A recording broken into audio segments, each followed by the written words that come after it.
To the economy and the markets in China now striking back, hiking tariffs on U.S. goods arriving in China to 125%. And tonight here, American farmers worry that China will now turn elsewhere. President Trump saying Chinese President Xi is a good friend, and our Mary Bruce asking the White House today, if they have a good relationship, why doesn't President Trump call President Xi and try to solve this? Here's Mary tonight. Tonight, for the first time, Chinese President Xi Jinping speaking out on the escalating trade war with the United States as China raises the stakes even higher. President Trump has imposed a staggering 145% tariff on all Chinese goods coming into the U.S. But tonight, the Chinese leader declaring China has never been afraid of any unreasonable suppression. China then raising its own tariffs on American products to a massive 125%, essentially saying that products made in America are no longer welcome. Ever since President Donald Trump came back in the White House for the second time, he has been making some very interesting moves, whether you like him or not. Some of this move basically has been a huge statement. You know, once he got in power, he basically looked up north and he said, man, I don't like the way our neighbor be treating us. I don't like the way Canada be treating us. I don't like the way their Prime Minister Trudeau, the way he be looking at us, man. They always try to copy us in so many ways. For that, I would charge him 25% tariff. Then he looked at our southern neighbor, Mexico, and he said, man, these people are messy. They don't even secure their part of the border. They're letting all this immigrant come in. And on top of that, they're basically just letting drug come into a border and spreading through our country, basically destroying so many people. And for that, I'm going to charge them 25% tariff. Then he looked across the Pacific Ocean. He said, man, there's that one guy that I've been trying to aim for. And that guy's China. I don't like the way, they think they're better than us. They think they're bigger than us. They think they can basically outcompete us in business, in technology, in science. They think they're better than us politically. They think they're better than us economically. And they think they're better than us militarily. For that, I'm going to charge them 10% tariff. And China didn't sit back. Once China heard this news, China said, oh, no, this is not going to happen. I'm no punk bitch. I ain't no punk bitch neither. I'm no punk bitch. We will fight fire with fire. And we're going to retaliate everything that you sent towards us. And if it's war that you want, it is war that you're going to get. And now, as I speak, the United States basically have charged China with 145% tariff. And China has charged United States 125% tariff on every goods that's coming from those two countries. So this was just a short summary of basically what's happening between China and the United States with this tariff war. It's just a short summary, but I know it's much more complex and much more complicated than that. A lot of people are nervous. A lot of people are concerned. A lot of companies will be affected, especially companies that have influence throughout those two countries. And how far will this go? I don't know. Let's just wait and find out. His message to the U.S., there is no winner in the tariff war, and standing against the world, you will only isolate yourself. The president says he has a great relationship with Chinese President Xi. He's willing to speak with him directly. Why doesn't the president just pick up the phone and get this ball going? The president, as I said from the podium just a few days ago when I was up here, would be gracious if China intends to make a deal with the United States. So is he waiting for China to make the first move here? I'm not going to comment on communications that are happening or may not be happening. Prices already rising on everything from clothes to toys to electronics. And China's retaliatory tariffs already taking a toll. From Illinois to Ohio to Iowa, ABC News speaking with American farmers who rely on China to purchase their crops, like soybeans. China buys more American soybeans than any other country, paying U.S. farmers nearly $13 billion last year. Farmers like Chris Gould in Maple Park, Illinois, telling our Alex Perez he's bracing for a big hit. When we lose our biggest customer, that has a significant impact on us.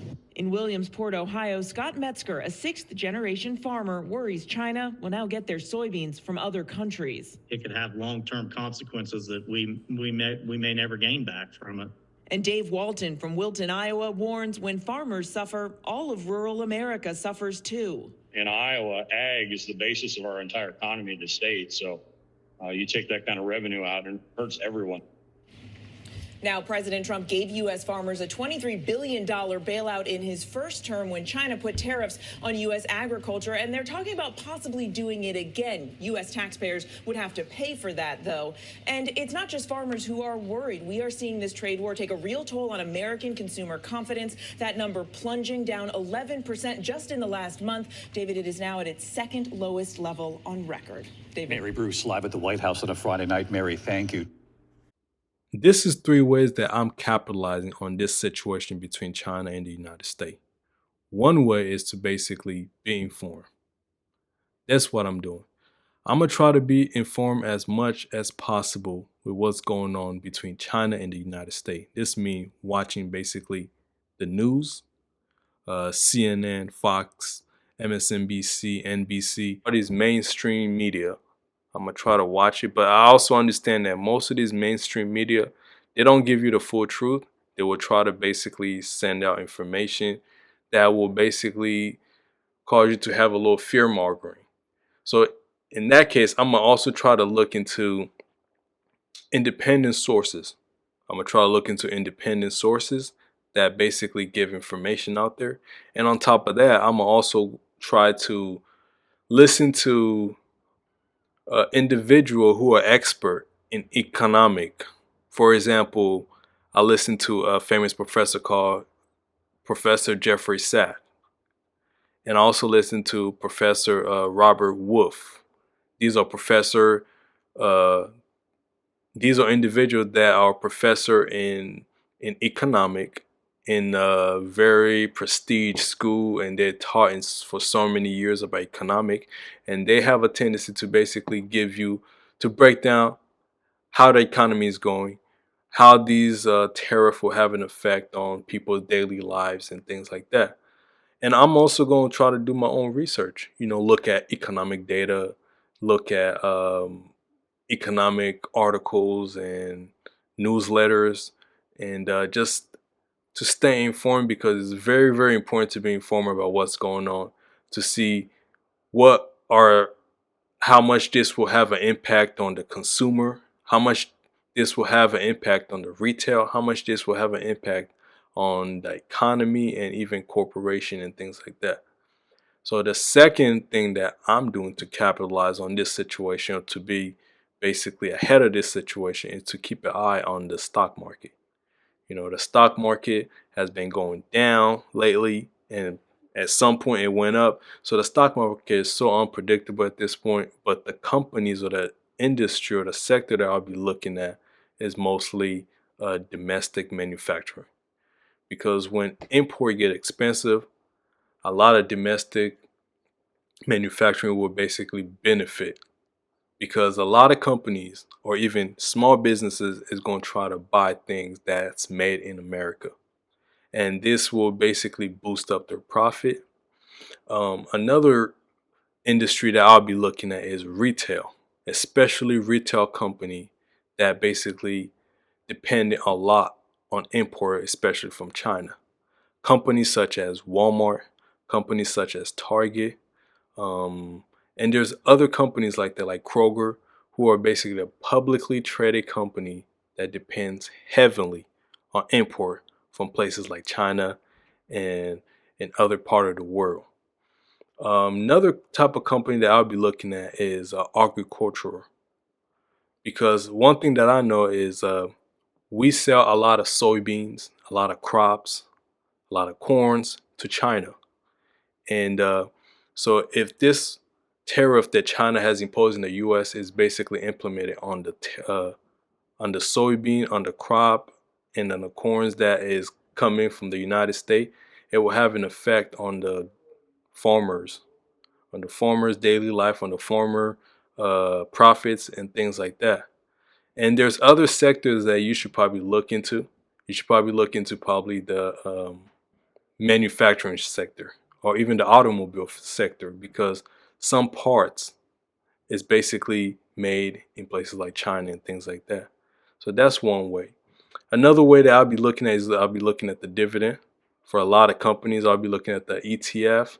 I'll be looking at so many things that's just happening with the stock market, and even trying to buy gold and things like that. That's the second way that I'm trying to basically capitalize on the situation that's happening between China and the United States. The third is just to make sure that I have some money in hand, or I have some cash in hand, because I believe in this type of situation, there will be some opportunity that will basically rise up, and it's really good to have some money in hand so you can be able to seize the opportunity. Because during crisis or during hard time, that's where a lot of opportunity also shows up. And there's a lot of people that who is aware, who knows what's going on, will basically try to capitalize. Because when President Donald Trump announced that he's putting tariff on basically every country in the world that they trade with every country in the world that they basically trade with, the stock market basically declined by a lot. It crashed by a lot. But once he announced that he gave those countries 90 days to basically renegotiate for every country that basically did not retaliate back the 10% tariff that he put on those countries, the stock market basically rised up, and a lot of people made a lot of money in that short amount of time. So it just shows just how unpredictable the stock market is. So it's really good to basically just be informed, be aware, and just know when to basically invest your money and also have money in hand. So this situation, I don't know how far this is going to go. I don't know how far this is going to go, because currently right now the United States has 145% tariff on China, and China has 125% tariff on the United States. How far this is going to go? Will this go up to almost 500%, 1,000%? Only God knows. So we don't know how far this is going to go. So this is how I'm basically trying to capitalize on this situation at this moment, because I understand that things has just started, and things will even get worse and worse later on. And hopefully, cool heads prevail among the two leaders. But I believe this is a war that is based on ego between the two leaders, and let's see how far this go. Let me know what you guys think in the comment. I appreciate you guys